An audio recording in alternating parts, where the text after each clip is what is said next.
आमे आसी पहुँचीचु नवरंगपुर जिलार सीमांत अंचल कलाहांडी आ नवरंगपुर जिलार सीमांत अंचल मैदलपुर 216 नंबर जातीय राजपथ। एठी आंदोलनकारी अछंती, आंदोलन करुचंती जिला भित्तिक नियुक्ति। एठी अछंती आंदोलनकारी, आमे तांको पचारि बुझिबा तांको आंदोलन उद्देश्य कोन, आगामी दिन इच्छा कोन।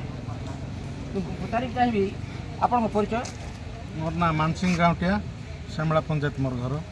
आज आंदोलन विषय आप कौन कहे?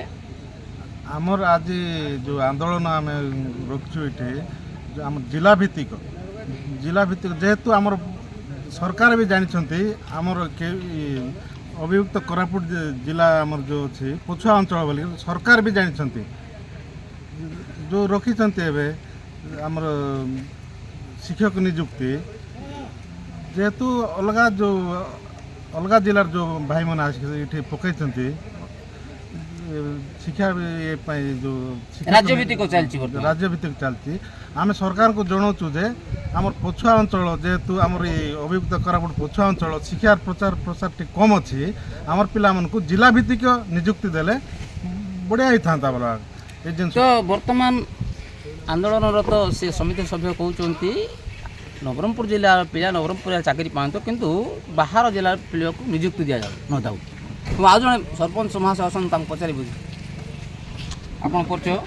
आज्ञा मुझे मोर ना हूँ मुरली नायक, मु तुम्बरला ग्राम पंचायत सरपंच।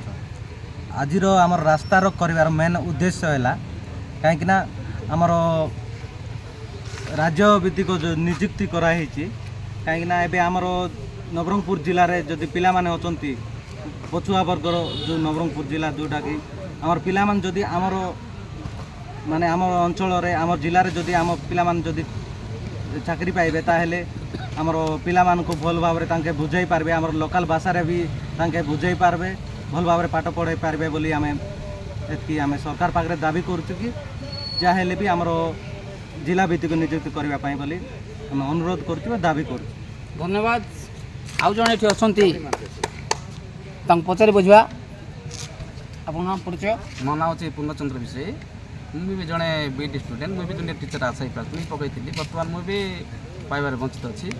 तो ये आमर जो आज 12 घंटा बंद अच्छी आम अभियुक्त कोरापुट जिले में लड़ाई आज नुहे दीर्घ 50 वर्ष अधिक समय है आम जिला भित्तिक नियुक्ति आम अभियुक्त कोरापुट जिलार समस्त जनसाधारण दाबी कर किंतु आज जाए कौन पदक्षेप ठोस पदक्षेप आम नवरंगपुर अभियुक्त कोरापुट जिला सरकार नहीं ना आमर सब कौन हो नवरंगपुर जिला अभियुक्त कोरापुट जिला सब सब पछुआ पछुआ अच्छे देखो ये गमनागमन सुविधा ना, गमनागमन ट्रेन सुविधा ना, एयरपोर्ट सुविधा ना, जलसेचन सुविधा ना, भल शिक्षा अनुष्ठान देवाई भल कोचिंग ना। तो केतबेले आमर नवर अभियुक्त कोरापुट जिला पिला माने कोस्टाल पिला सहित आम कंपेयर कराऊँगी एवं आम अभियुक्त कोरापुट जिला पिला माने कोस्टाल पिला सहित समस्या हो पारे ना कहीं आमर बहुत क्षेत्र में पछरे अच्छी से दाबी रखु जो 12 घंटा बंद पालन कराई आमर दाबी यथाशीघ्र सरकार शुणु आ जिला भित्तिक आज दाबी आपणकर जिला भित्तिक जो जूनियर टीचर नियुक्ति पाई ना अन्य चाकरी क्षेत्र देखु आज्ञा आमर सी आउ डी पोस्ट आमर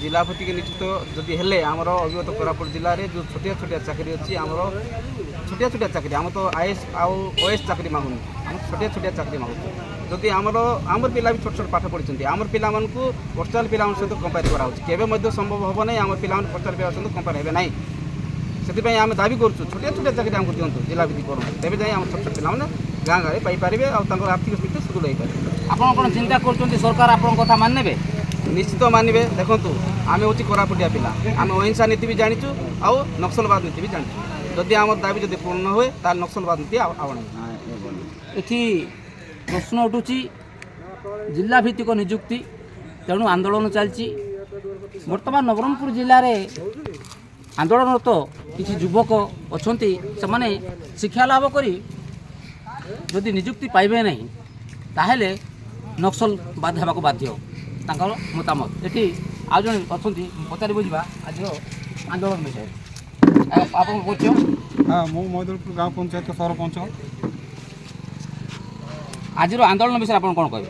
देखु आमे विगत सरकार जो কোটা কলে ন কলে কিন্তু এবে নূয়া সরকার আসছে আমকু জিলা ভিত্তিক নিযুক্তি নিহাতি দরকার আমার পিলাମାନେ যদি চাকরি ন করবে আমি পরিবার চলবু কেমতি বঞ্চবু কেমতি তেণু করি আমি আজ রাজরাস্তায় ওহ্লাইছু নিহাতি ভাবে আমকু জিলা ভিত্তিক নিযুক্তি দরকার।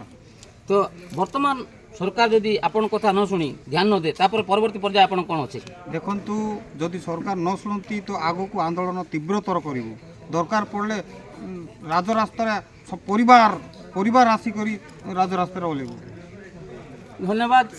আজির আন্দোলনরত রাজনেতা অଛନ୍ତି যুবক বন্ধুମାନେ ଅଛନ୍ତି ଆଉ ସାଧାରଣ ଜନତା ଅଛନ୍ତି ସେମାନଙ୍କର ଇଚ୍ଛା ଯେ ନବରଙ୍ଗପୁର ଜିଲ୍ଲା ଯେକୌଣସି ନିମ୍ନସ୍ତର ଚାକିରି ଚତୁର୍ଥ ଶ୍ରେଣୀ କର୍ମଚାରୀ ବି ହେଉ କିମ୍ବା ଟିଚର ପୋଷ୍ଟ ହେଉ ଛୋଟ ଛୋଟ କର୍ମଚାରୀ ପାଇଁ ଜିଲ୍ଲାଭିତ୍ତିକ ନିଯୁକ୍ତି ହେଉ ଯଦି ଜିଲ୍ଲାଭିତ୍ତିକ ନିଯୁକ୍ତି ସରକାର ନ କରନ୍ତି ତାହେଲେ ଆନ୍ଦୋଳନ ତୀବ୍ରତର କରିବା ପାଇଁ ସେମାନେ ପ୍ରସ୍ତୁତ ହେବେ।